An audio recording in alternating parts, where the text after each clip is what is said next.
आप भी श्री कृष्ण जी के भगत है और श्रीमद् भगवत गीता सुन के ज्ञान में वृद्धि करना चाहते हैं तो आप बिल्कुल सही चैनल पर आए हैं। आपने अभी तक हमारे चैनल को सब्सक्राइब नहीं किया तो जल्दी से कर लीजिए ताकि हर वीडियो का नोटिफिकेशन आपको मिल सके। इस संपूर्ण गीता के सारांश संस्कृत के श्लोकों के साथ हिंदी में वर्णित करके और आसान भाषा में समझाया गया है। भौतिक प्रकृति के 3 स्वरूप भगवान ने कहा, परंतु मैं तुम्हें सब विद्याओं में श्रेष्ठ विद्या के विषय में पुनः बताता हूँ। इसे जानकर ही सभी ऋषिगण परम सिद्धि को प्राप्त हुए हैं। श्री भगवान उवाच परम भूयः प्रवक्ष्यामि यानानां यानम् उत्तम रोगी संतुष्टि सर्वेक्षण परम सिद्धिम यह गतः है। श्री भगवान उवाच भगवान ने कहा परम दिव्य भूयः फिर प्रवक्ष्यामि मैं कहूँगा ज्ञानानाम सारे ज्ञान का ज्ञानम ज्ञान उत्तमम परम यत जो ज्ञात्वा जानने वाला मुनयः ऋषिगण सर्वे सब परम दिव्य सिद्धिम सिद्धि इतः इस संसार से गतः प्राप्त भगवान ने कहा मैं तुम्हें पुनः यह परम ज्ञान बताऊंगा जो सब ज्ञानों में श्रेष्ठ है, जिसे जानकर सभी ऋषिगण परम सिद्धि को प्राप्त हुए हैं। 7वें अध्याय से 12वें अध्याय के अंत तक श्री कृष्ण परम सत्य भगवान के स्वरूप को विस्तार पूर्वक प्रकट करते हैं। अब भगवान स्वयं अर्जुन को और अधिक ज्ञान दे रहे हैं। यदि कोई दार्शनिक चिंतन की प्रक्रिया से इस अध्याय को समझ ले तो उसे भक्ति की समझ प्राप्त हो जाएगी। 13वें अध्याय में यह स्पष्ट रूप से समझाया गया था कि विनम्रता पूर्वक ज्ञान का विकास करने से संभवतः भवबंधन से मुक्ति मिल सकती है। यह भी बताया गया है कि प्रकृति के गुणों की संगति के कारण ही जीव इस भौतिक जगत में उलझा हुआ है। अब इस अध्याय में भगवान बताते हैं कि प्रकृति के वे गुण क्या हैं, वे कैसे कार्य करते हैं, कैसे बांधते हैं और कैसे मुक्ति प्रदान करते हैं। इस अध्याय में वर्णित ज्ञान को भगवान ने अन्य अध्यायों में अब तक दिए गए ज्ञान से श्रेष्ठ बताया है। इस ज्ञान को समझकर विभिन्न महर्षि सिद्धि प्राप्त करते हैं और वैकुंठ लोक में चले जाते हैं। अब भगवान उसी ज्ञान को और अधिक अच्छे ढंग से समझाते हैं। यह ज्ञान अब तक बताई गई सभी ज्ञान विधियों से कहीं अधिक श्रेष्ठ है और इसे जानकर अनेक लोग सिद्धि प्राप्त करते हैं। अतः यह आशा की जाती है कि जो इस 14वें अध्याय को समझ लेगा उसे सिद्धि प्राप्त हो जाएगी। इस ज्ञान का आश्रय लेकर तुम मेरे समान हो गए हो। वे सृष्टि के समय न तो उत्पन्न होते हैं और न प्रलय के समय विचलित होते हैं। इदम ज्ञानम उपाश्रित्य मम साधर्म्य अगतः सर्गेपि नोपजायन्ते प्रय न व्यथन्ति चा। इदम यह ज्ञानम ज्ञान उपाश्रित्य आश्रय लेकर मम मेरा साधर्म्यम प्रकृति आगता प्राप्त सर्गे अपि सृष्टि में भी न कभी नहीं उपजायन्ते आता है प्रलये प्रलय में ना व्यथन्ति व्यथित भी इस ज्ञान में स्थित होकर मनुष्य उस दिव्य प्रकृति को प्राप्त कर सकता है जो मेरे स्वरूप के समान है। इस प्रकार स्थित होकर मनुष्य सृष्टि के समय न तो जन्म लेता है और न ही प्रलय के समय विचलित होता है। पूर्ण दिव्य ज्ञान प्राप्त करने के बाद व्यक्ति भगवान के साथ गुणात्मक समानता प्राप्त कर लेता है और जन्म मृत्यु के चक्र से मुक्त हो जाता है। हालांकि वह अपनी आत्मा के रूप में अपनी पहचान नहीं खोता। वैदिक साहित्य से ज्ञात होता है कि आध्यात्मिक आकाश के दिव्य लोकों में पहुंची मुक्त आत्माएं सदैव परम भगवान के चरण कमलों की ओर देखती हैं और उनकी दिव्य प्रेममयी सेवा में लीन रहती हैं। इसलिए मुक्ति के बाद भी भक्त अपनी व्यक्तिगत पहचान नहीं खोते। सामान्यतः भौतिक जगत में हमें जो भी ज्ञान प्राप्त होता है वह प्रकृति के 3 गुणों से दूषित होता है, किंतु वह ज्ञान जो प्रकृति के 3 गुणों से दूषित नहीं होता उसे दिव्य ज्ञान कहते हैं। जैसे ही व्यक्ति उस दिव्य ज्ञान में स्थित होता है वह परम पुरुष के समान स्तर पर होता है। जिन लोगों को आध्यात्मिक आकाश का ज्ञान नहीं है वे मानते हैं कि भौतिक रूप की भौतिक गतिविधियों से मुक्त होने के बाद यह आध्यात्मिक पहचान निराकार हो जाती है, बिना किसी विविधता के। हालांकि जिस प्रकार इस संसार में भौतिक विविधता है, उसी प्रकार आध्यात्मिक जगत में भी विविधता है। जो लोग इस बात से अनभिज्ञ हैं, वे सोचते हैं कि आध्यात्मिक अस्तित्व भौतिक विविधता के विपरीत है, किंतु वास्तव में आध्यात्मिक आकाश में व्यक्ति आध्यात्मिक रूप प्राप्त करता है। वहां आध्यात्मिक गतिविधियां होती हैं और आध्यात्मिक स्थिति को भक्ति जीवन कहा जाता है। उस वातावरण को अदूषित कहा जाता है और वहां व्यक्ति गुण में परम भगवान के समान होता है। ऐसा ज्ञान प्राप्त करने के लिए व्यक्ति को सभी आध्यात्मिक गुणों का विकास करना चाहिए। जो व्यक्ति इस प्रकार आध्यात्मिक गुणों का विकास कर लेता है, वह भौतिक जगत की रचना या विनाश से प्रभावित नहीं होता। मेरा गर्भ महान ब्रह्म है और मैं उसमें गर्भ को स्थापित करती हूं। तब हे भारत, सभी प्राणी उत्पन्न होते हैं मम योनिर्महाद ब्रह्मा तस्मिन् गर्भम दधामि अहम संभवः सर्वभूतानां ततो भवति भारत। मम मेरा योनिह जन्म का स्रोत, महत, समग्र भौतिक अस्तित्व, ब्रह्म परम, तस्मिन् उसमें, गर्भम गर्भ, दधामि सृजन, अहम मैं, संभवः संभावना, सर्वभूतानां सभी जीवों का, तथा उसके बाद भवति होता है भारत। हे भरतपुत्र, हे भरतपुत्र, ब्रह्म नामक संपूर्ण भौतिक पदार्थ ही जन्म का स्रोत है और उसी ब्रह्म को मैं गर्भाधान करके समस्त जीवों का जन्म संभव बनाता हूं। यह जगत की व्याख्या है। जो कुछ भी घटित होता है वह क्षेत्र और क्षेत्रज्ञ अर्थात शरीर और आत्मा के संयोग से होता है। भौतिक प्रकृति और जीव का यह संयोग स्वयं परमेश्वर द्वारा ही संभव होता है। महत तत्व संपूर्ण ब्रह्मांडीय जगत का समग्र कारण है और चूंकि भौतिक कारण के समग्र पदार्थ में प्रकृति के 3 गुण होते हैं, इसलिए इसे कभी कभी ब्रह्म भी कहा जाता है। परमेश्वर उस समग्र पदार्थ में गर्भाधान करते हैं और इस प्रकार असंख्य ब्रह्मांड संभव हो जाते हैं। इस समग्र भौतिक पदार्थ महत तत्व को वैदिक साहित्य में ब्रह्म के रूप में वर्णित किया गया है। तस्माद् एतद् ब्रह्म नाम रूपम अन्नम च जायते। उस ब्रह्म में परम पुरुष द्वारा जीवों के बीज गर्भाधान किए जाते हैं। पृथ्वी, जल, अग्नि और वायु से आरंभ होने वाले 24 तत्व सभी भौतिक ऊर्जा हैं, जिन्हें महाब्रह्म या महाब्रह्म भौतिक प्रकृति कहा जाता है।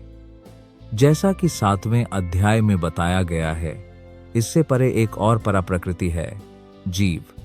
भौतिक प्रकृति में परा प्रकृति भगवान की इच्छा से प्रकृति मिश्रित होती है और तत्पश्चात सभी जीव इस भौतिक प्रकृति से उत्पन्न होते हैं। बिच्छू चावल के ढेर में अपने अंडे देता है और कभी कभी यह कहा जाता है कि बिच्छू चावल से पैदा होता है, लेकिन चावल बिच्छू का कारण नहीं है। वास्तव में अंडे मां द्वारा दिए गए थे। इसी प्रकार भौतिक प्रकृति जीवों के जन्म का कारण नहीं है। बीज भगवान के परम व्यक्तित्व द्वारा दिया जाता है और वे केवल भौतिक प्रकृति के उत्पाद के रूप में प्रकट होते प्रतीत होते हैं। इस प्रकार प्रत्येक जीव अपने पिछले कर्मों के अनुसार इस भौतिक प्रकृति द्वारा निर्मित एक अलग शरीर रखता है और जीव अपने पिछले कर्मों के अनुसार आनंद या दुहक उठा सकता है। भगवान इस भौतिक संसार में जीवों की सभी अभिव्यक्तियों के कारण हैं कुंती पुत्र। ये समस्त ब्रह्मांडों में उत्पन्न होने वाली मूर्तियां हैं। ब्रह्मा इन स्त्रियों के गर्भ हैं और मैं इनका बीजदाता पिता हूं। सर्व योनिसु कौन्ते मूर्ते संभवंती। यह धन्यवाद ब्रह्मा। अहम बीज प्रदः पिता सर्व योनिषु सभी योनियों में। कौन्तेय हे कुंती पुत्र। मूर्तयः रूप संभवंती जैसे वे प्रकट होते हैं। यह जो तासाम वे सब ब्रह्म परम महत योनिह भौतिक पदार्थ में जन्म का स्रोत। अहम स्वयं बीज प्रदह, बीज देने वाला। पिता, पिता है कुंती पुत्र। यह समझना चाहिए कि सभी जीव योनियां इस भौतिक प्रकृति में जन्म लेने से ही संभव होती हैं और मैं ही उनका बीजदाता पिता हूं। इस श्लोक में स्पष्ट रूप से बताया गया है कि भगवान कृष्ण सभी जीवों के आदि पिता हैं। जीव भौतिक प्रकृति और आध्यात्मिक प्रकृति का संयोजन है। ऐसे जीव न केवल इस ग्रह पर बल्कि प्रत्येक ग्रह पर, यहाँ तक कि पृथ्वी पर भी देखे जाते हैं। सर्वोच्च जहाँ ब्रह्मा स्थित हैं, सर्वत्र जीव हैं। पृथ्वी के भीतर भी जीव हैं, यहाँ तक कि जल और अग्नि के भीतर भी। ये सभी प्रकटन माता, भौतिक प्रकृति और कृष्ण की बीज प्रणाली के कारण हैं। तात्पर्य यह है कि जीव भौतिक जगत में गर्भाधान के बाद अपने पूर्व कर्मों के अनुसार सृष्टि के समय बाहर आते हैं और रूप धारण करते हैं। सतोगुण, रजोगुण और तमोगुण प्रकृति की उपज हैं। हे महाबाहु, ये शरीर में स्थित अक्षय को नष्ट कर देते हैं। सत्वम रजस्तम इति गुणः प्रकृति संभवः निबधन्ति महा बहु देहे देहिनम अव्ययम। सत्वम सत्वगुण, रजः रजोगुण, तमः तमोगुण इति, इस प्रकार गुण, गुण, प्रकृति, भौतिक प्रकृति, संभवः से उत्पन्न, निबद्धनन्ति स्थिति, महाबाहो, हे महाबाहु, देहे इस शरीर में, देहिनम जीवात्मा, अव्ययम शाश्वत भौतिक प्रकृति तीन गुणों से युक्त है, सतोगुण, रजोगुण और तमोगुण। जब जीवात्मा प्रकृति के संपर्क में आता है तो वह इन गुणों से बद्ध हो जाता है। चूंकि जीवात्मा दिव्य है, इसलिए उसका इस भौतिक प्रकृति से कोई संबंध नहीं है। फिर भी चूंकि वह भौतिक जगत से बद्ध है, इसलिए वह भौतिक प्रकृति के तीन गुणों के वशीभूत होकर कार्य करता है। चूंकि जीवों के शरीर विभिन्न प्रकार के होते हैं, अतः प्रकृति के विभिन्न पहलुओं के अनुसार वे उसी प्रकृति के अनुसार कार्य करने के लिए प्रेरित होते हैं। यही सुख और दुख की विविधता का कारण है। वहां सतोगुण शुद्ध, प्रकाशमान और स्वास्थ्यवर्धक है। हे निष्पाप पुरुष, वह सुख में आसक्ति और ज्ञान में आसक्ति से बांधता है। तत्र सत्वम निर्मलत्व प्रकाशकं अनामय सुख संगेन बध्नति ज्ञान संगेन चानघा तत्र। इसके बाद सत्वम सत्वगुण निर्मलत्वात्, भौतिक जगत में शुद्धतम, प्रकाशम प्रकाशमान, अनामयम पापरहित, सुख सुख, संगेन संबंध, बदनाति स्थितियां, ज्ञान ज्ञान, संगेन संबंध, च भी अनग, हे पापरहित, हे निष्पाप। सतोगुण अन्य गुणों से अधिक शुद्ध होने के कारण प्रकाश देने वाला है और समस्त पाप कर्मों से मुक्त कर देता है। उस गुण में स्थित लोग ज्ञान प्राप्त करते हैं, किंतु वे बद्ध हो जाते हैं खुशी की अवधारणा। भौतिक प्रकृति से बद्ध जीव अनेक प्रकार के होते हैं। एक सुखी होता है, दूसरा अत्यंत सक्रिय होता है और तीसरा असहाय होता है। ये सभी प्रकार की मनोवैज्ञानिक अभिव्यक्तियां प्रकृति में जीवों की बद्ध स्थिति के कारण हैं। वे किस प्रकार भिन्न भिन्न बद्ध होते हैं, इसका वर्णन भगवद गीता के इस भाग में किया गया है। सर्वप्रथम सतोगुण पर विचार किया जाता है। भौतिक जगत में सतोगुण विकसित करने का प्रभाव यह होता है कि व्यक्ति अन्य बद्ध जीवों की तुलना में अधिक बुद्धिमान हो जाता है। सतोगुणी व्यक्ति भौतिक दुखों से उतना प्रभावित नहीं होता और उसे भौतिक ज्ञान में प्रगति का अनुभव होता है। इसका प्रतिनिधि प्रकार ब्राह्मण है, जो सतोगुण में स्थित माना जाता है। सुख की यह अनुभूति इस बोध के कारण होती है कि सतोगुण में व्यक्ति पाप कर्मों से न्यूनाधिक मुक्त होता है। वास्तव में वैदिक साहित्य में कहा गया है कि सतोगुण का अर्थ है अधिक ज्ञान और अधिक सुख की अनुभूति। यहाँ कठिनाई यह है कि जब कोई जीव सतोगुण में स्थित होता है तो वह यह अनुभव करने के लिए बद्ध हो जाता है कि वह ज्ञान में उन्नत है और दूसरों से श्रेष्ठ है। इस प्रकार वह बद्ध हो जाता है। इसके सर्वोत्तम उदाहरण वैज्ञानिक और दार्शनिक हैं। प्रत्येक को अपने ज्ञान पर बहुत गर्व होता है, और चूंकि वे सामान्यतः अपने जीवन स्तर में सुधार करते हैं, इसलिए उन्हें एक प्रकार का भौतिक सुख प्राप्त होता है। बद्ध जीवन में उन्नत सुख की यह भावना उन्हें भौतिक प्रकृति के सतोगुण से बद्ध कर देती है। इस प्रकार वे सतोगुण में कार्य करने की ओर आकर्षित होते हैं, और जब तक उनमें उस प्रकार कार्य करने का आकर्षण बना रहता है, उन्हें प्रकृति के गुणों में किसी न किसी प्रकार का शरीर धारण करना पड़ता है। इस प्रकार मुक्ति या वैकुंठ लोक में स्थानांतरण की कोई संभावना नहीं रहती। बार बार कोई दार्शनिक, वैज्ञानिक या कवि बन सकता है, और बार बार जन्म मृत्यु के उन्हीं कष्टों में उलझ सकता है। किंतु भौतिक शक्ति के भ्रम के कारण व्यक्ति सोचता है कि इस प्रकार का जीवन सुखद है। हे कुंती पुत्र, कर्मों में आसक्ति ही देहधारी आत्मा को बांधती है। हे कुंती पुत्र, कर्मों में आसक्ति ही देहधारी आत्मा को बांधती है।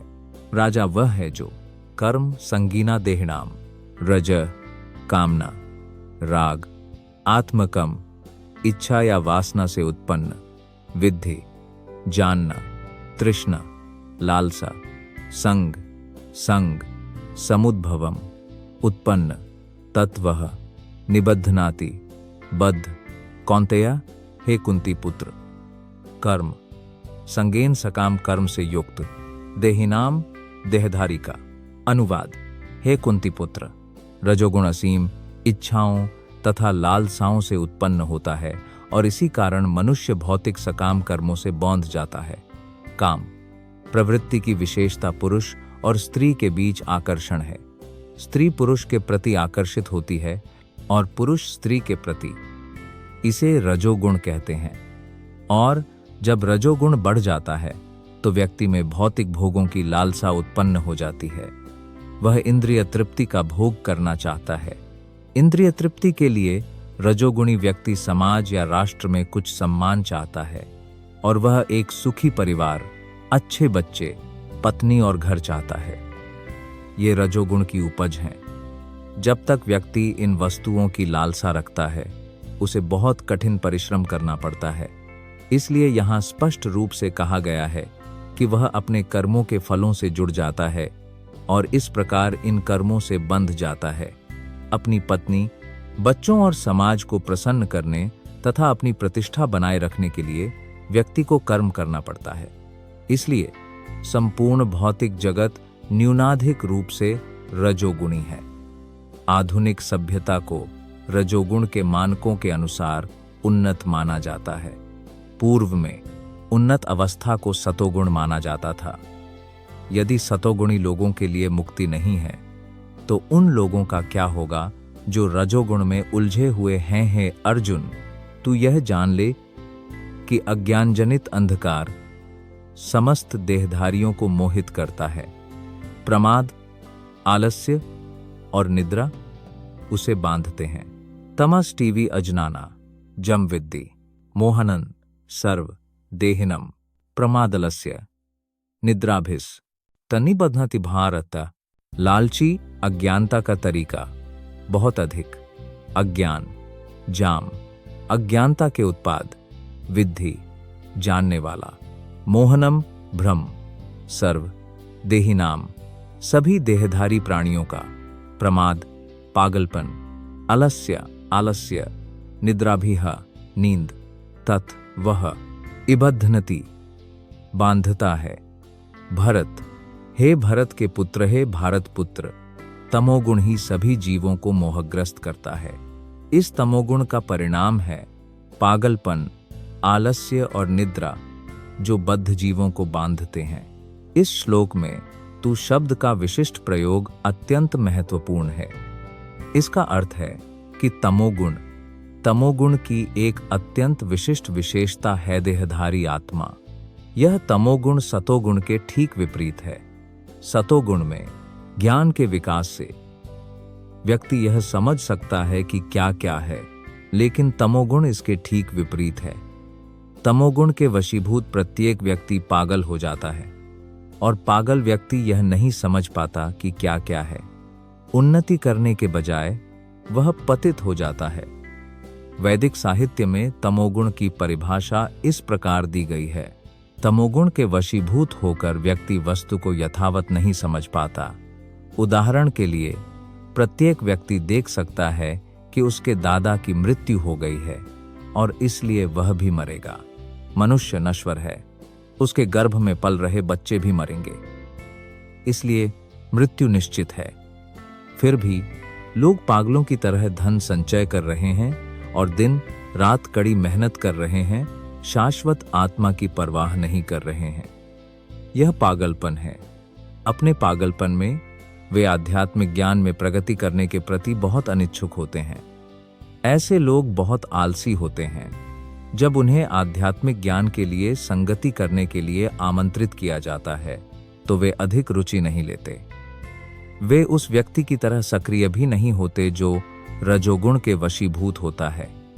इस प्रकार तमोगुण में लीन व्यक्ति का एक और लक्षण यह है कि वह आवश्यकता से अधिक सोता है। 6 घंटे की नींद पर्याप्त है, लेकिन तमोगुणी व्यक्ति दिन में कम से कम 10 या 12 घंटे सोता है। ऐसा व्यक्ति सदैव उदास दिखाई देता है और नशे तथा नींद का आदी होता है। ये तमोगुण से ग्रस्त व्यक्ति के लक्षण हैं। हे भरतवंशी, सत्वगुण सुख को और रजोगुण कर्म को जीत लेता है, किंतु अंधकार ज्ञान को ढककर अज्ञान को जीत लेता है। सत्वम सुखे संजायति राजा कर्माणि भारत ज्ञानम अवृत्यतु तमः प्रमादे संजयति उटा। सत्वम सत्वगुण, सुखे सुख में कहे विकसित होता है, रजः रजोगुण, कर्माणि कर्मों का फल, भारत भरत का पुत्र, ज्ञानम ज्ञान, आवृत्य आवरण, तू परंतु, तमः तमोगुण, प्रमादे पागलपन में कहे विकसित होता है। से ऐसा कहा गया हैस्तोगुण मनुष्य को सुख की ओर ले जाता है, रजोगुण उसे कर्म के फल की ओर ले जाता है तथा अज्ञानता उसे पागलपन की ओर ले जाती है।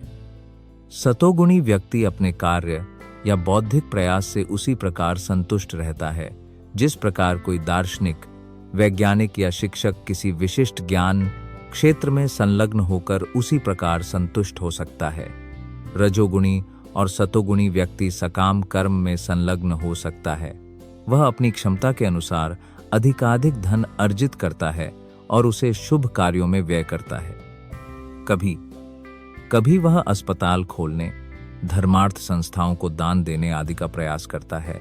ये रजोगुणी व्यक्ति के लक्षण हैं और तमोगुणी ज्ञान को ढक लेता है। तमोगुणी व्यक्ति जो कुछ भी करता है वह न तो उसके लिए और न ही किसी के लिए अच्छा होता है। हे भरतवंशी, सतोगुण रजोगुण और तमोगुण पर विजय प्राप्त करता है। रजोगुण सत्व है और तमगुण सत्व और रजोगुण है। रयस्तामश्चाभिभूय सत्वं भवति भारत रजः सत्वं तमश्चैव तमः सत्वं राजस तथा रुजः रजोगुण तमः तमोगुण च भी अभिभूय भी श्रेष्ठ सत्वम सत्वगुण भवति प्रमुख हो जाता है। भरत, हे भरत पुत्र, रजः रजोगुण, सत्वम सत्वगुण, तमः तमोगुण च ही एव उसी प्रकार तमः तमोगुण, सत्वम सत्वगुण, रजः रजोगुण तथा इसमें जैसा हे भरतपुत्र कभी कभी रजोगुण प्रबल होकर सतोगुण को पराजित कर देता है, कभी सतोगुण रजोगुण को पराजित कर देता है तो कभी तमोगुण सतोगुण और रजोगुण दोनों को पराजित कर देता है। इस प्रकार श्रेष्ठता के लिए सदैव प्रतिस्पर्धा चलती रहती है। जब रजोगुण प्रबल होता है तो सतोगुण और तमोगुण पराजित हो जाते हैं। जब सतोगुण प्रबल होता है तो रजोगुण पराजित हो जाते हैं और अज्ञान पराजित होते हैं, और जब तमोगुण प्रबल होता है तो रजोगुण तथा सतोगुण पराजित होते हैं। यह प्रतिस्पर्धा सदैव चलती रहती है। अतः जो व्यक्ति वास्तव में कृष्ण भावनामृत में प्रगति करने का इच्छुक है उसे इन तीनों गुणों को पार करना होगा। प्रकृति के किसी विशेष गुण की प्रधानता मनुष्य के आचरण, कर्म, आहार आदि में प्रकट होती है। यह सब आगे के अध्यायों में समझाया जाएगा, किंतु यदि कोई चाहे तो अभ्यास द्वारा सतोगुण को विकसित कर तमोगुण तथा रजोगुण को पराजित कर सकता है। इसी प्रकार कोई रजोगुण को विकसित करके सतोगुण तथा तमोगुण को पराजित कर सकता है, अथवा कोई तमोगुण को विकसित करके सतोगुण तथा रजोगुण को पराजित कर सकता है। यद्यपि प्रकृति के ये 3 गुण हैं, किंतु यदि कोई दृढ़ निश्चयी है तो उसे सतोगुण की प्राप्ति हो सकती है और सतोगुण को पार करके वह शुद्ध सतोगुण में स्थित हो सकता है, जिसे वासुदेव अवस्था कहते हैं।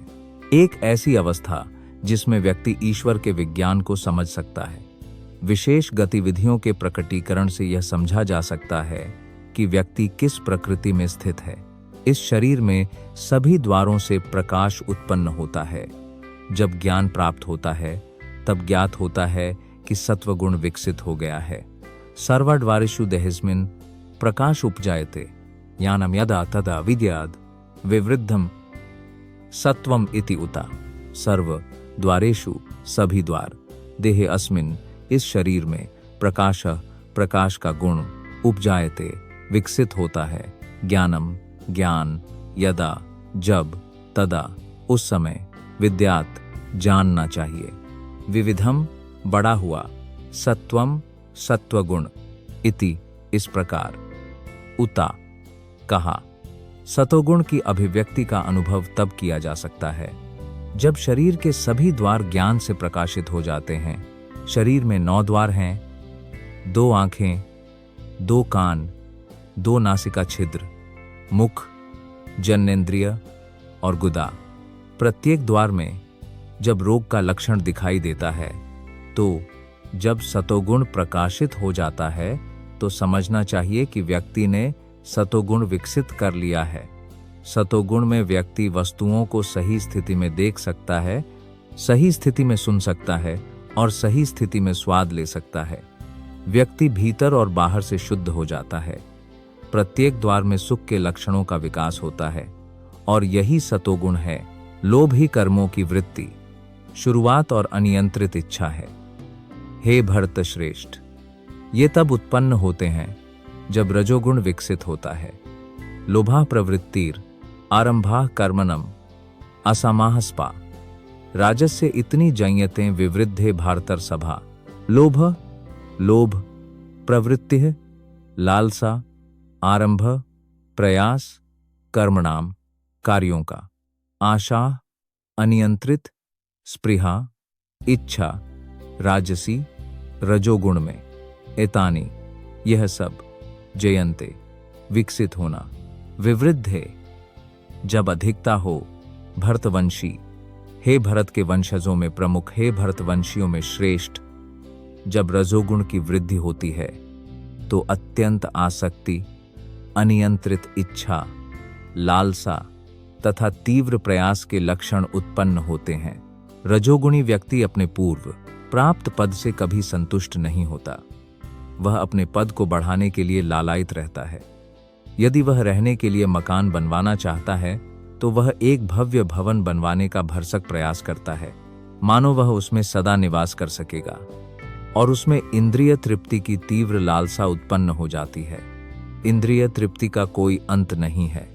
वह सदैव अपने परिवार और घर में रहना चाहता है और इंद्रिय तृप्ति की प्रक्रिया जारी रखना चाहता है। इसका कोई अंत नहीं है। इन सभी लक्षणों को रजोगुण की विशेषता समझना चाहिए। प्रकाश का अभाव, सहभागिता का अभाव, असावधानी और भ्रम, विवृद्धिंद अप्राकाशो प्रवृत्ति च प्रमादो मोह एव च तामसी एतानि जायन्ते विवृद्धे कुरु नंदन प्रकाशः अंधकार अप्रवृत्तिः निष्क्रियता सीए और प्रमाद पागलपन, मोह, भ्रम, ईवा निश्चित रूप से, सीए भी, तामसी तमोगुणी, एतानी ये विशाल प्रकट होते हैं, विवृद्धे विकसित है, कुरु नंदन कुरु के पुत्र। अनुवाद: हे कुरुपुत्र, जब तमोगुण की वृद्धि होती है तो पागलपन, मोह, जड़ता और अंधकार प्रकट होते हैं। जब प्रकाश नहीं होता तो ज्ञान का अभाव होता है। तमोगुणी व्यक्ति किसी नियम के अनुसार कार्य नहीं करता। वह बिना किसी उद्देश्य के मनमाने ढंग से कार्य करना चाहता है।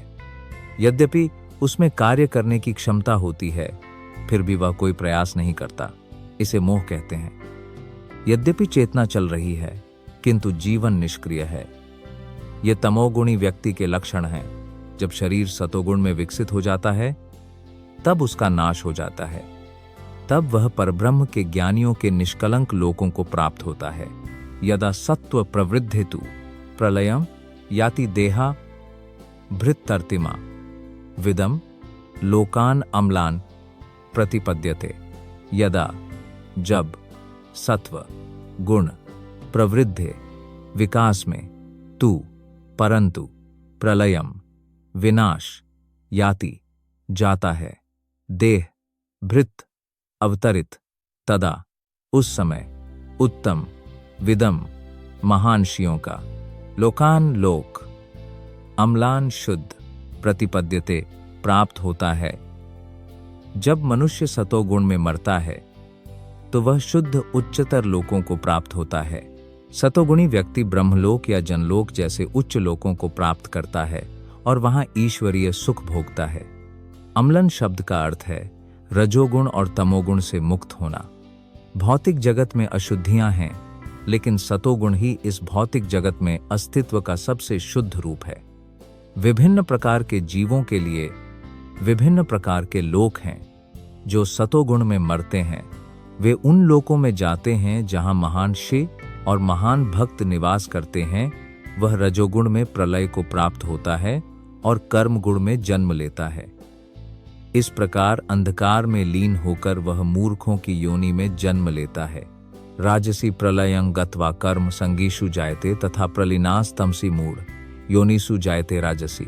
कामना में प्रलयं विलय गत्वा प्राप्ति कर्म संगिष्णु सकारात्मक कर्मों के संसर्ग में जायते जन्म लेता है तथा तत्पश्चात प्रलीनः विलय तामसी अज्ञान में मूढ़ पशु योनिषु प्रजाति जायते जन्म लेता है। जब मनुष्य रजोगुण में मरता है तो वह सकाम कर्मों में लगे लोगों के बीच जन्म लेता है, और जब वह तमोगुण में मरता है तो वह पशु योनि में जन्म लेता है। कुछ लोगों की धारणा है कि जब आत्मा मानव जीवन के स्तर पर पहुंचती है तो वह फिर कभी नीचे नहीं जाती। यह गलत है। इस श्लोक के अनुसार यदि कोई तमोगुण विकसित कर लेता है तो मृत्यु के बाद वह पशु योनि में पतित हो जाता है। वहां से उसे पुनः विकास क्रम द्वारा स्वयं को उन्नत करके मानव योनि में आना पड़ता है। अतः जो लोग वास्तव में मानव जीवन के प्रति गंभीर हैं, उन्हें सतोगुण अपनाना चाहिए और सत्संगति में रहकर सभी गुणों से ऊपर उठकर कृष्ण भावनामृत में स्थित होना चाहिए। यही मानव जीवन का उद्देश्य है। अन्यथा इस बात की कोई गारंटी नहीं है कि मनुष्य पुनः मानव गति प्राप्त करेगा। कहा गया है कि अच्छे कर्मों का फल सच्चा और शुद्ध होता है।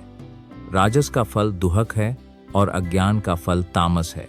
कर्मणः सुकृतस्याहुः सात्विकम निर्मलम फलम राजस्तु फलम दुहकम मजनानम तमाश फलम कर्मपः कर्म का।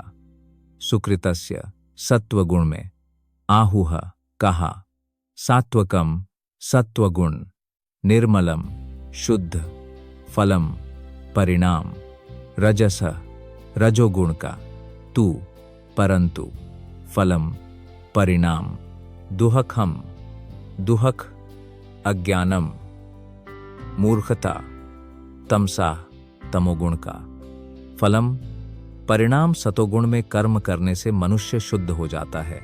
रजोगुण में किए गए कर्म दुहक का कारण बनते हैं और तमोगुण में किए गए कर्म मूर्खता का कारण बनते हैं। सतोगुणी पुण्य कर्मों से मनुष्य शुद्ध होता है, इसलिए समस्त मोह से मुक्त शिगण सुख में स्थित होते हैं। इसी प्रकार रजोगुणी कर्म केवल दुहकदायी होते हैं। भौतिक सुख के लिए किया गया कोई भी कर्म असफल होना निश्चित है। उदाहरण के लिए, यदि कोई चाहता है भौतिक प्रकृति के 3 स्वरूप एक गगनचुंबी इमारत बनाने के लिए, एक विशाल गगनचुंबी इमारत के निर्माण से पहले बहुत से मानवीय कष्ट सहने पड़ते हैं। धन संचयकर्ता को अपार धन कमाने के लिए बहुत कष्ट उठाना पड़ता है और भवन निर्माण के लिए श्रम करने वालों को शारीरिक श्रम करना पड़ता है। दुहक तो हैं ही। अतः भगवद गीता कहती है कि रजोगुण के वशीभूत होकर किए गए किसी भी कार्य में निश्चित रूप से घोर दुहक होता है। थोड़ा बहुत तथाकथित मानसिक सुख हो सकता है, मेरे पास यह घर है या यह धन है, परंतु यह वास्तविक सुख नहीं है। जहां तक तमोगुण का प्रश्न है, कर्ता ज्ञानहीन होता है और इसलिए उसके सभी कर्म वर्तमान में दुहक का कारण बनते हैं और उसके बाद वह पशु जीवन की ओर अग्रसर होता है। पशु जीवन सदैव दुहकमय होता है। यद्यपि माया के वशीभूत होकर पशु इसे समझ नहीं पाते। बेचारे पशुओं का वध भी तमोगुण के कारण होता है। पशु हत्यारे यह नहीं जानते कि भविष्य में पशु का शरीर उन्हें मारने के लिए उपयुक्त होगा। यही प्रकृति का नियम है। मानव समाज में यदि कोई किसी व्यक्ति की हत्या करता है तो उसे फांसी की सजा दी जाती है। यही राज्य का नियम है। अज्ञानता के कारण लोग यह नहीं समझ पाते कि परम भगवान द्वारा नियंत्रित एक पूर्ण राज्य है। प्रत्येक जीव परम भगवान का पुत्र है और वे एक चींटी की भी हत्या सहन नहीं करते। इसके लिए उन्हें कीमत चुकानी पड़ती है। अतः जीव के स्वाद के लिए पशु हत्या करना घोर अज्ञान है। मनुष्य को पशु हत्या करने की कोई आवश्यकता नहीं है, क्योंकि ईश्वर ने उसे बहुत सी अच्छी वस्तुएं प्रदान की हैं। यदि कोई फिर भी मांसाहार करता है तो यह समझना चाहिए कि वह अज्ञानता में कार्य कर रहा है और अपने भविष्य को अंधकारमय बना रहा है। सभी प्रकार की पशु हत्याओं में गाय की हत्या सबसे अधिक पापपूर्ण है, क्योंकि गाय हमें दूध देकर सभी प्रकार के सुख प्रदान करती है। गोहत्या घोर अज्ञानता का कार्य है।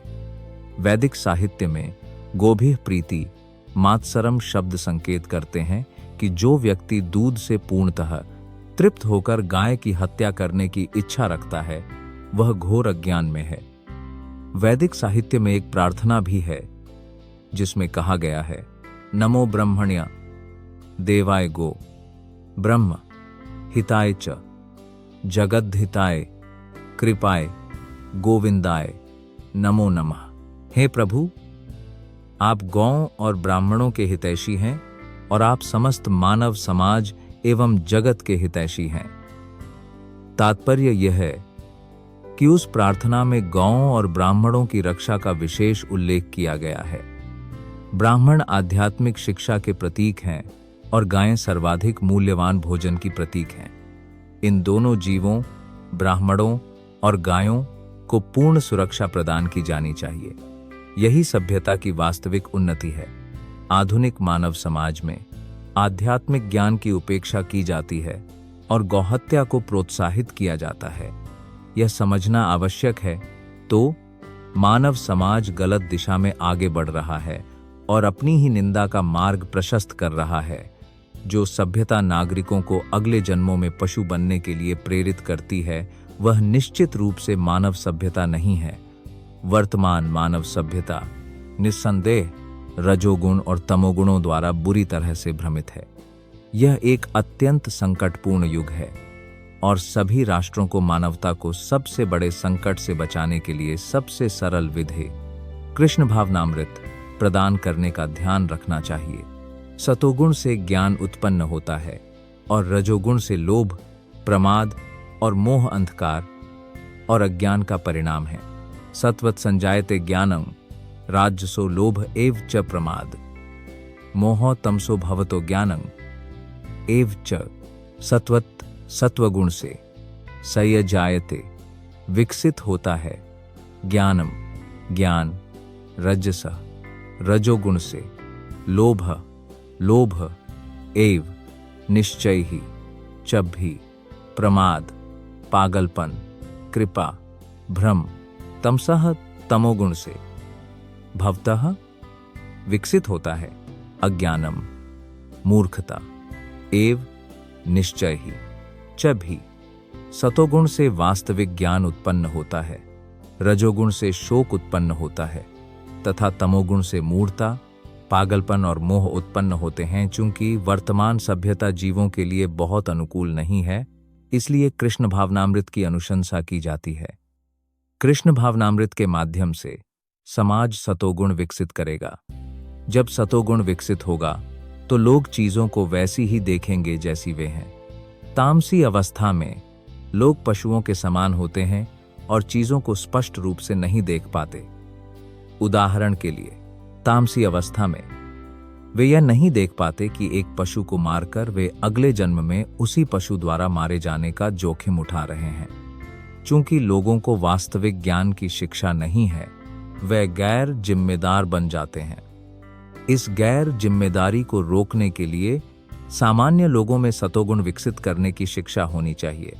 जब वे वास्तव में शिक्षित होते हैं, सतोगुण में स्थित होकर वे शांतचित्त हो जाएंगे और वस्तुओं का पूर्ण ज्ञान प्राप्त कर लेंगे। तब लोग सुखी और समृद्ध होंगे।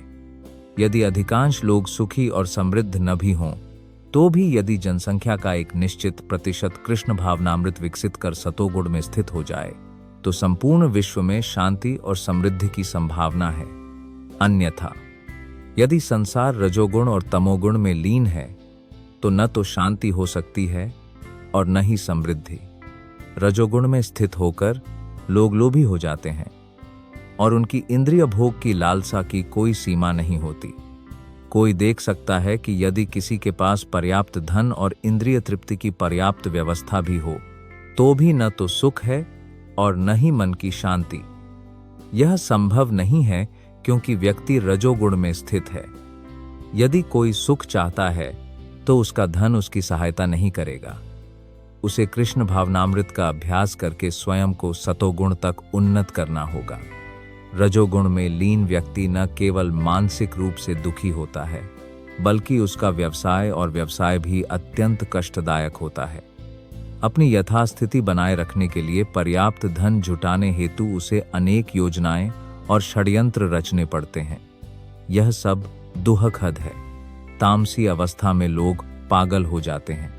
अपनी परिस्थितियों से व्यथित होकर वे नशे का आश्रय लेते हैं और इस प्रकार अज्ञान में और अधिक डूब जाते हैं। जीवन में उनका भविष्य अत्यंत अंधकारमय है। सतोगुणी पुरुष ऊपर की ओर गति करते हैं, जबकि रजोगुणी पुरुष मध्य में रहते हैं। तामसिक पुरुष निम्न गुणों में लिप्त रहते हुए नीचे की ओर जाते हैं।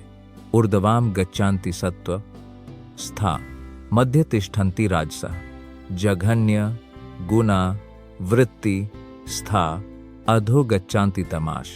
ऊर्ध्वम ऊपर की ओर, गच्छन्ति जाता है, सत्व स्थाह जो सतोगुण में स्थित है, मध्य में, तिष्ठन्ति स्थित, राजसाह जो रजोगुण में स्थित हैं, जघन्य घृणित, गुण वृत्ति स्थाह व्यवसाय, अधः नीचे, गच्छन्ति जाता है, तामसाह तमोगुणी पुरुष।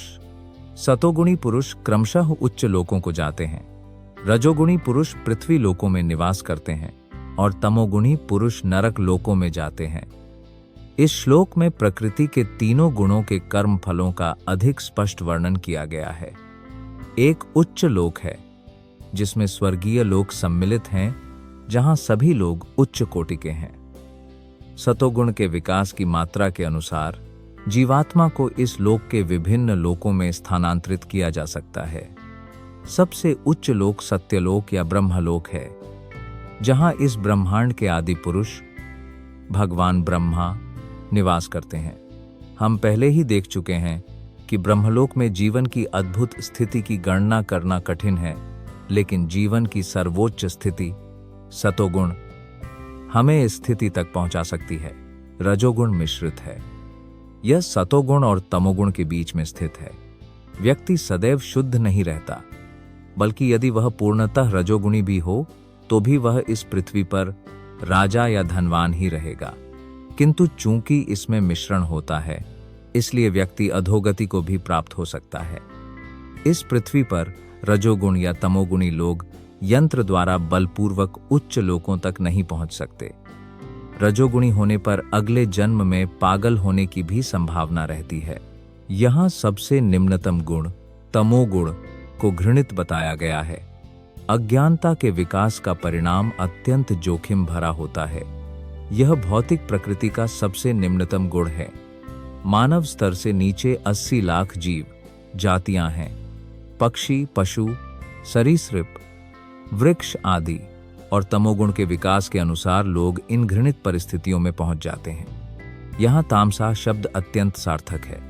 तामसा उन लोगों को इंगित करता है जो उच्चतर अवस्था तक पहुंचे बिना निरंतर तमोगुण में रहते हैं। उनका भविष्य अत्यंत अंधकारमय है। तमोगुणी तथा रजोगुणी मनुष्यों के लिए सतोगुण तक पहुंचने का अवसर होता है और उस अवस्था को कृष्ण भावनामृत कहते हैं। किंतु जो इस अवसर का लाभ नहीं उठाता वह निश्चय ही निम्नतर गुणों में ही पड़ा रहेगा। जब दृष्टा प्रकृति के गुणों के अतिरिक्त अन्य किसी भी वस्तु को कर्ता के रूप में नहीं देखता और जो मुझे प्रकृति के गुणों से परे जानता है वह मेरी सत्ता को प्राप्त करता है। नान्य गुणेभ्यः कर्तारम् यदा दृष्टानुपश्यति गुणेभ्यश्च परम वेत्ति मद भवम सोधिगच्छति न, कभी नहीं अन्यम से भिन्न गुणेभ्यः गुणों से कर्तारम कर्ता यदा जब दृष्टा अनुपश्यति वह जो भली भांति देखता है गुणेभ्यः च प्रकृति के गुणों से परम दिव्य वेत्ति जानता है मत भावम मेरा आध्यात्मिक स्वभाव सह वह अधिगच्छति उन्नत होता है। जब तुम देखोगे कि समस्त कर्मों में इन गुणों से परे कुछ भी नहीं है तथा परमेश्वरवर इन समस्त गुणों से परे हैं, तब तुम मेरे आध्यात्मिक स्वरूप को जान सकोगे। मनुष्य भौतिक प्रकृति के गुणों की सभी गतिविधियों से परे जा सकता है, बस उन्हें सही ढंग से समझकर उचित आत्माओं से सीखकर। वास्तविक आध्यात्मिक गुरु कृष्ण हैं और वे ही यह आध्यात्मिक ज्ञान प्रदान कर रहे हैं अर्जुन को उपदेश। इसी प्रकार यह उन लोगों से है जो पूर्णतः कृष्ण में लीन हैं। चेतना की व्यक्ति को गतिविधियों के इस विज्ञान को सीखना होगा। प्रकृति के गुणों को पहचानो, अन्यथा व्यक्ति का जीवन गलत दिशा में चला जाएगा। निर्देश द्वारा एक प्रामाणिक आध्यात्मिक गुरु की कृपा से एक जीव अपने आध्यात्मिक ज्ञान को जान सकता है। उसकी स्थिति, उसका भौतिक शरीर, उसकी इंद्रियां, वह कैसे फांसा हुआ है और वह कैसे प्रकृति के भौतिक गुणों के वशीभूत है। वह असहाय है इन विधाओं की पकड़, लेकिन जब वह अपनी वास्तविक स्थिति देख सकता है तब वह आध्यात्मिक जीवन की गुंजाइश रखते हुए पारलौकिक स्तर तक पहुंचे। वस्तुतः जीवात्मा विभिन्न कर्मों का कर्ता नहीं है। वह कार्य करने के लिए मजबूर है क्योंकि वह एक विशेष प्रकार के शरीर में स्थित है, भौतिक प्रकृति के किसी विशेष प्रकार द्वारा संचालित। जब तक किसी के पास आध्यात्मिक प्राधिकार की सहायता के बिना वह समझ नहीं पाता कि वह किस स्थिति में है वास्तव में स्थित। एक प्रामाणिक आध्यात्मिक गुरु की संगति से वह अपनी वास्तविक स्थिति देख सकता है और ऐसी समझ से वह बन सकता है पूर्ण कृष्ण भावनामृत में स्थित। व्यक्ति कृष्ण भावनामृत में स्थिर नहीं होता, प्रकृति के भौतिक गुणों के जादू से नियंत्रित। यह पहले से ही 7वें अध्याय में कहा गया है कि जो कृष्ण की शरण में आ गया है वह भौतिक प्रकृति की गतिविधियों से मुक्त। इसलिए जो चीजों को जैसी वे हैं वैसी ही देखने में सक्षम होना। भौतिक प्रकृति का प्रभाव धीरे धीरे समाप्त हो जाता है। प्रकृति के इन गुणों से परे होकर तीनों देहधारी प्राणी शरीर से उत्पन्न होते हैं। जन्म, मृत्यु, जरा और दुहक से मुक्त होकर वह अमरत्व को प्राप्त होता है। गुणान एतान आतीत्य त्रयत देहि देहा समुद्भवन। जन्म, मृत्यु, जरा, दुहक हैर विमुक्तोम मृतम अश्नुते। गुणान गुण एतान ये सब अतित्य पार त्रिन तीन देहि शरीर देहि शरीर, समुद्भवन, उत्पन्न, जन्म, जन्म, मृत्यु, मृत्यु, जरा, बुढ़ापा, दुहक है, संकट, विमुक्तः से मुक्त होकर, अमृतम अमृत, अश्नुते भोगता है। अनुवाद: जब देहधारी प्राणी इन तीनों गुणों से परे हो जाता है तो वह जन्म, मृत्यु, वृद्धावस्था तथा इनके कष्टों से मुक्त हो जाता है और इसी जीवन में अमृत का आनंद ले सकता है। इस श्लोक में बताया गया है कि इस शरीर में रहते हुए भी पूर्ण कृष्ण भावनामृत में व्यक्ति दिव्य स्थिति में कैसे रह सकता है। संस्कृत शब्द देही का अर्थ है देहधारी।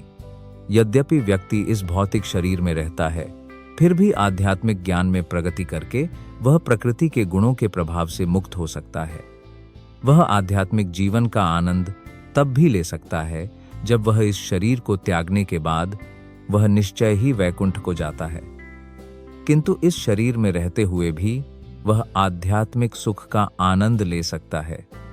दूसरे शब्दों में, कृष्ण भावनामृत में भक्ति इस भवबंधन से मुक्ति का प्रतीक है और इसकी व्याख्या 18वें अध्याय में की जाएगी। जब कोई व्यक्ति भौतिक प्रकृति के गुणों के प्रभाव से मुक्त हो जाता है तो वह भक्ति में प्रवेश करता है। अर्जुन ने कहा, हे प्रभु, जो व्यक्ति इन तीनों गुणों से परे हो जाता है वह इन तीनों गुणों से भी परे हो जाता है। आचरण क्या है और मनुष्य इन तीनों गुणों से कैसे परे होता है? अर्जुन उवाच, कैर्लिंगाई स्त्रिंगुणन एटन एटीटो भवति प्रभो के मकारः कथम कैटाम स्त्रिंगुणन अतिवर्तते। अर्जुनाह यूवीएसीए अर्जुन सैद कैह बाय विच लिंगयेच सिंपटम्स त्रिन थ्री गुणन क्वालिटीज इतन ऑल थिस अतीताह ट्रांसकेंड भावती बिकम प्रभो माय लॉर्ड किम वाट अकारा बिहेवियर कथम वाट का अल्सो एटन थिज त्रिन थ्री गुणनन क्वालिटीज अतिवर्तते ट्रांसकेंड। अर्जुन ने पूछा, हे प्रभु, जो इन गुणों से परे है वह किन लक्षणों से जाना जाता है, उसका आचरण कैसा होता है और वह प्रकृति के गुणों से कैसे परे होता है? इस श्लोक में अर्जुन के प्रश्न अत्यंत समीचीन हैं। वह उस व्यक्ति के लक्षण जानना चाहता है जो भौतिक गुणों से परे हो चुका है। वह पहले ऐसे दिव्य पुरुष के लक्षणों के बारे में पूछता है। कोई कैसे समझ सकता है कि वह भौतिक प्रकृति के गुणों के प्रभाव से परे हो चुका है? दूसरा प्रश्न यह है कि वह कैसे जीवन जीता है और उसके कर्म क्या हैं? क्या वे नियमित हैं या अनियमित? इसके बाद अर्जुन उस साधन के बारे में पूछता है जिसके द्वारा वह दिव्य प्रकृति को प्राप्त कर सकता है। यह अत्यंत महत्वपूर्ण है। जब तक कोई उस प्रत्यक्ष साधन को नहीं जानता जिसके द्वारा वह सदैव दिव्य रूप में स्थित रह सकता है, तब तक लक्षणों के प्रकट होने की कोई संभावना नहीं है। अतः अर्जुन द्वारा पूछे गए ये सभी प्रश्न अत्यंत महत्वपूर्ण हैं और भगवान इनका उत्तर देते हैं। भगवान ने कहा, हे पांडव पुत्र, ज्योति, वृत्ति और मोह ये सब एक ही हैं। वह न तो रत से द्वेष करता है और न ही निवृत्त से कामना करता है। 22 जो उदासीन भाव से बैठा रहता है वह प्रकृति के गुणों से विचलित नहीं होता। जो इस प्रकार खड़ा रहता है और प्रकृति के गुणों को गतिशील जानकर भी गति नहीं करता, वह दुहक और सुख में सम है और स्वस्थ है। मिट्टी, पत्थर और सोने में सम है। वह अप्रिय को भी समान रूप से प्रिय है, संयमी है, समान रूप से निंदा करने वाला और आत्म प्रशंसक है। वह मान अपमान में समान है, मित्र शत्रु में समान है। जो समस्त आरंभों का त्याग कर देता है वह गुणों से परे कहा जाता है। श्री भगवान उवाच प्रकाशन च प्रवृत्तिं च मोह एव च पांडव न द्वेषी संप्रवृत्तानि च निवृत्तिं कांक्षति उदासीनवदासीनो गुणैर यो न विश्वविद्यालय अग्नि इस एवं यो वत्तिष्ठति नेंगते के योग्य सम दुहक सुखः स्वस्थः सम लोष्टाश्म कंचनः तुल्य प्रिय प्रियो धीरस्तुल्य निंदात्मा समस्तुतिः मनापमानयोस्तुल्यस्तुल्यो मित्ररी पक्षयोः सर्वारंभ परित्यागी गुणातीतः। सस उच्यते। श्री भगवान उवाच, भगवान ने कहा, प्रकाशम च और प्रकाश, प्रवृत्तिम च और आसक्ति, मोहम भ्रम एव च भी पांडव पांडुपुत्र न द्वेष्टि, घृणा नहीं करता, संप्रवृत्तानि यद्यपि विकसित, निवृत्तिनि नन ही विकास को रोकता है, कांक्षति इच्छाएं, उदासीनावत मानो तटस्थ, आसीना स्थित, गुणाह गुणों से, जाओ जो न कभी नहीं, विकाल्यते उत्तेजित, गुणः गुणों से, वर्तन्ते स्थित, एवं इस प्रकार जानकर, जाओ जो अवतिष्ठति स्थित रहता है और कभी नहीं, सावधान चंचलता, श्वास समान रूप से, दुहाह संकट में, सुख सुख में, स्वस्थ स्वयं स्थित, श्वास समान रूप से, लोश में मिट्टी का पिंड, दमा पत्थर, कागचना सोना तौलिया, समान रूप से स्थित, प्रिय प्रिय अप्रिय अवांछनीय, धीरः स्थिरता से, हम खाते हैं समान रूप से, निंदा निंदा में, आत्मा समस्तुति है स्वयं की प्रशंसा में, मन सम्मान, अपमानयो अपमान, तुल्यः समान रूप से, तुल्यः समान रूप से, मित्र मित्र अरिशत्रु, पक्षयोः समूह में, सर्व सब, आरंभ प्रयास, परित्यागी त्यागी, गुण अतीत प्रकृति के गुणों से परे, सह वह उच्यते कहा जाता है। भगवान ने कहा, जो पुरुष प्रकाश आसक्ति और मोह से तब द्वेष नहीं करता जब वे उपस्थित हों, और न ही उनके लोप होने पर उनकी इच्छा करता है, जो प्रकृति के गुणों की इन भौतिक क्रियाओं से परिस्थित होकर उदासीन की भांति स्थित है, जो यह जानते हुए भी दृढ़ रहता है कि केवल गुण ही क्रियाशील हैं, जो सुख और दुहक को समान रूप से देखता है तथा ढेले पत्थर और सोने के टुकड़े को समान दृष्टि से देखता है, जो बुद्धिमान है और स्तुति और निंदा को समान मानता है, जो मान और अपमान में एक समान रहता है, जो मित्र और शत्रु के साथ समान व्यवहार करता है, जिसने समस्त सकाम कर्मों का त्याग कर दिया है, ऐसा पुरुष प्रकृति के गुणों से परे कहा जाता है। अर्जुन ने 3 अलग अलग प्रश्न प्रस्तुत किए और भगवान ने एक एक करके उनका उत्तर दिया। इन श्लोकों में कृष्ण सबसे पहले संकेत करते हैं कि दिव्य स्थिति वाला व्यक्ति न तो किसी से ईर्ष्या करता है और न ही किसी चीज की लालसा करता है। जब कोई जीव इस भौतिक जगत में भौतिक शरीर धारण करके रहता है, तो यह समझना चाहिए कि वह प्रकृति के 3 गुणों में से किसी एक के वश में है। जब वह वास्तव में शरीर से बाहर होता है, तब वह प्रकृति के गुणों के चंगुल से मुक्त होता है। लेकिन जब तक यदि वह भौतिक शरीर से बाहर नहीं है, तो उसे तटस्थ रहना चाहिए। उसे भगवान की भक्ति में लीन होना चाहिए, ताकि भौतिक शरीर के साथ उसकी पहचान स्वतः ही विस्मृत हो जाए। जब कोई भौतिक शरीर के प्रति सचेत होता है, तो वह केवल इंद्रिय तृप्ति के लिए कार्य करता है, लेकिन जब वह चेतना को कृष्ण में स्थानांतरित करता है, तो इंद्रिय तृप्ति स्वतः ही रुक जाती है। उसे इस भौतिक शरीर की आवश्यकता नहीं है और उसे भौतिक शरीर के निर्देशों को स्वीकार करने की आवश्यकता नहीं है। शरीर में भौतिक गुणों के गुण कार्य करेंगे, लेकिन आत्मा के रूप में आत्मा ऐसे कार्यों से अलग है। वह अलग कैसे हो जाता है? वह न तो शरीर का आनंद लेना चाहता है, न ही वह इससे बाहर निकलने की इच्छा रखता है। इस प्रकार दिव्य स्थिति में स्थित होकर भक्त स्वतः ही मुक्त हो जाता है। उसे भौतिक प्रकृति के गुणों के प्रभाव से मुक्त होने का प्रयास करने की आवश्यकता नहीं होती है।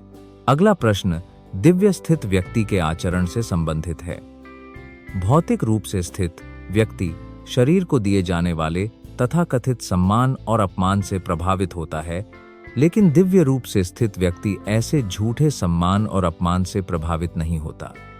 वह कृष्ण भावनामृत में अपना कर्तव्य निभाता है और उसे इस बात की परवाह नहीं होती कि कोई व्यक्ति उसका सम्मान करता है या अपमान।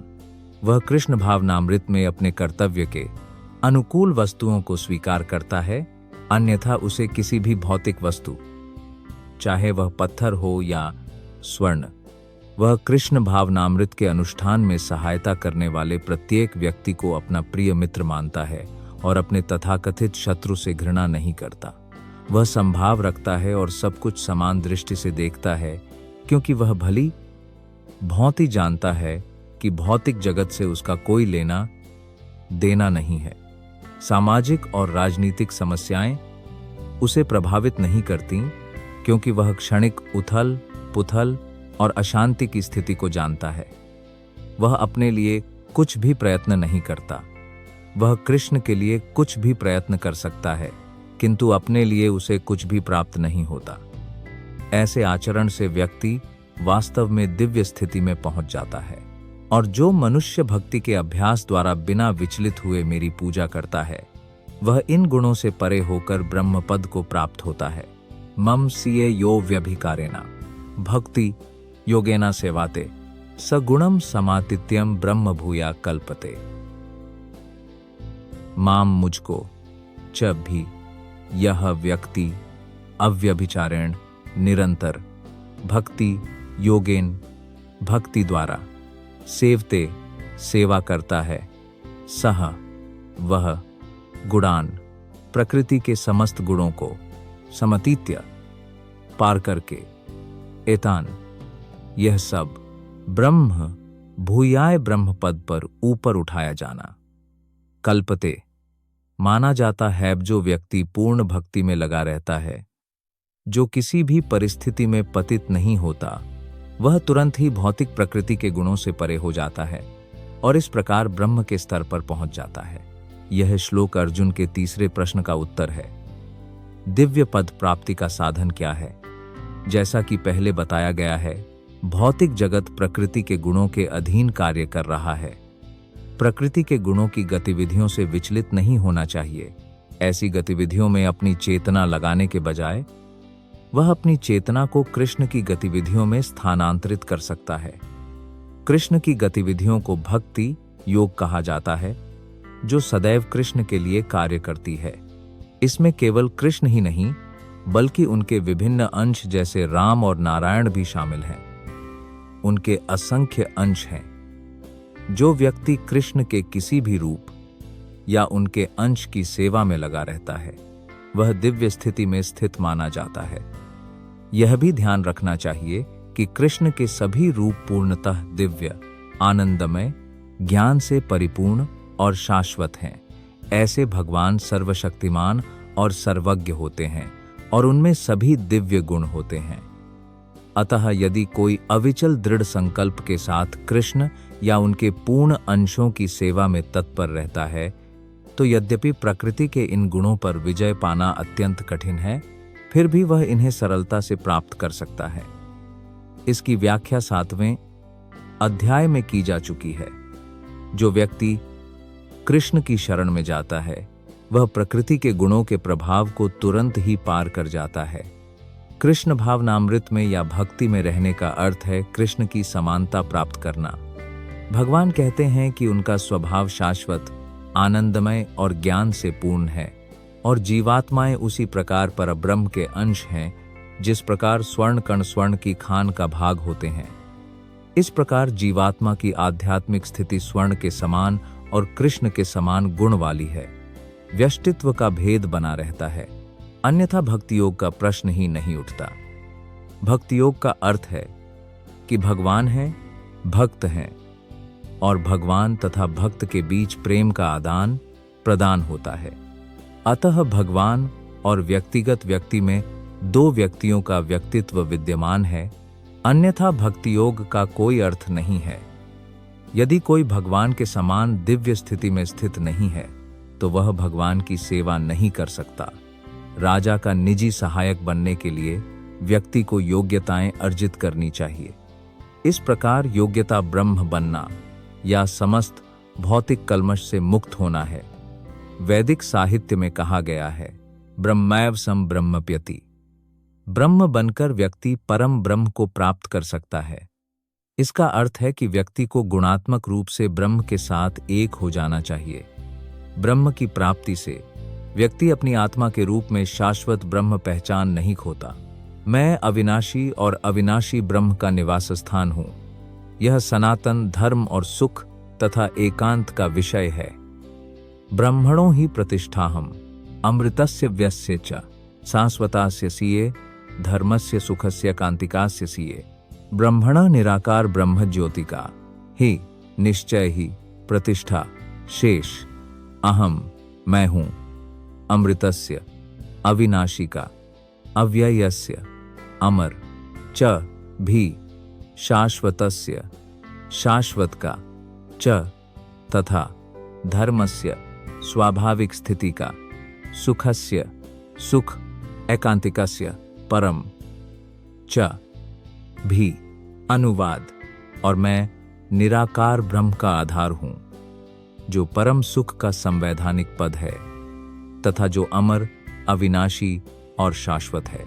ब्रह्म का स्वरूप अमरता, अविनाशीता, शाश्वतता और आनंद है। ब्रह्म ही पारलौकिक अनुभूति का आरंभ है। परमात्मा पारलौकिक अनुभूति में मध्य द्वितीय अवस्था है और भगवान परम सत्य की परम अनुभूति हैं। अतः परमात्मा और निराकार ब्रह्म दोनों ही परम पुरुष के भीतर हैं। 7वें अध्याय में बताया गया है कि भौतिक प्रकृति परमेश्वर की अपरा शक्ति की अभिव्यक्ति है। भगवान अपरा भौतिक प्रकृति को परा प्रकृति के अंशों से गर्भित करते हैं और यही भौतिक प्रकृति में आध्यात्मिक स्पर्श है। जब इस भौतिक प्रकृति से बद्ध कोई जीव आध्यात्मिक ज्ञान का अनुशीलन आरंभ करता है तो वह स्वयं को भौतिक अस्तित्व की स्थिति से ऊपर उठाता है और धीरे धीरे परमेश्वर की ब्रह्म धारणा तक पहुंचता है। जीवन की ब्रह्म धारणा की यह प्राप्ति आत्म साक्षात्कार की प्रथम अवस्था है। इस अवस्था में ब्रह्म साक्षात्कार प्राप्त व्यक्ति भौतिक स्थिति से परे होता है, किंतु वह वास्तव में ब्रह्म साक्षात्कार में पूर्ण नहीं होता। यदि वह चाहे तो ब्रह्म पद में रहकर धीरे धीरे परमात्मा प्राप्ति और फिर परम पुरुषोत्तम भगवान की प्राप्ति तक पहुंच सकता है। वैदिक साहित्य में इसके अनेक उदाहरण हैं। चारों कुमार पहले सत्य की निराकार ब्रह्म अवधारणा में स्थित थे, लेकिन फिर वे धीरे धीरे भक्ति के स्तर तक पहुंच गए। सेवा, जो व्यक्ति स्वयं को ब्रह्म की निराकार अवधारणा से ऊपर नहीं उठा सकता, उसके पतन का खतरा बना रहता है। श्रीमद् भागवत में कहा गया है कि यद्यपि कोई व्यक्ति निराकार ब्रह्म की अवस्था तक पहुंच सकता है, किंतु आगे बढ़े बिना, परम पुरुष की जानकारी के बिना उसकी बुद्धि पूर्णतः स्पष्ट नहीं होती।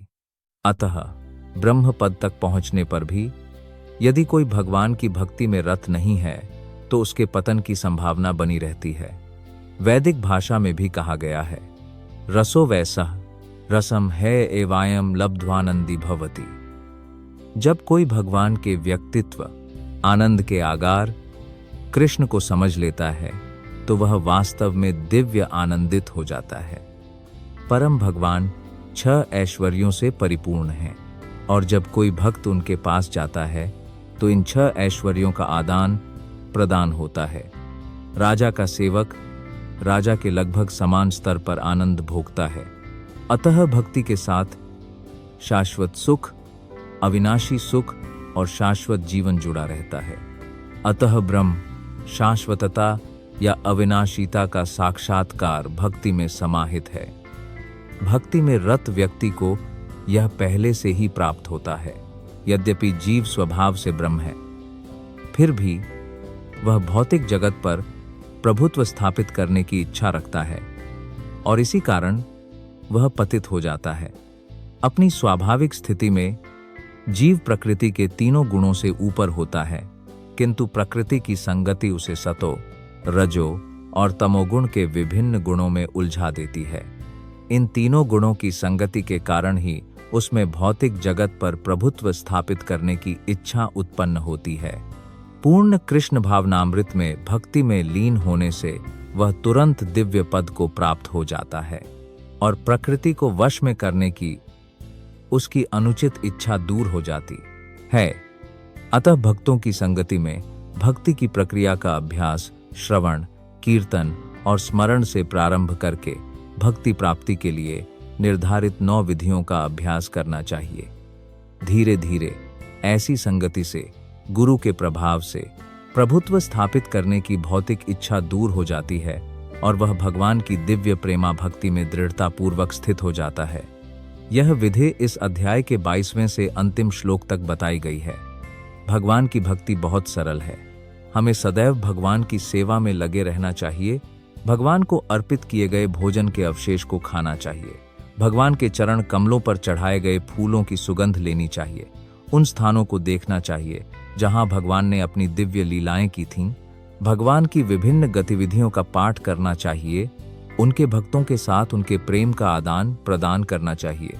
सदैव दिव्य ध्वनि हरे कृष्ण कृष्ण कृष्ण हरे हरे हरे राम राम राम हरे हरे का जप करना चाहिए और भगवान के जन्म दिवस के उपलक्ष्य में उपवास के दिन मनाने चाहिए। भगवान और उनके भक्तों के प्रकट होने और तिरोभाव का पालन करने से मनुष्य समस्त भौतिक कार्यों से पूर्णतः विरक्त हो जाता है।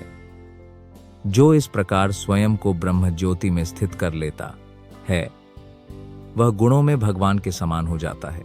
इस प्रकार श्रीमद् भगवद गीता के 14वें अध्याय का भक्ति वेदांत तात्पर्य समाप्त होता है, जिसमें प्रकृति के 3 गुणों का वर्णन है।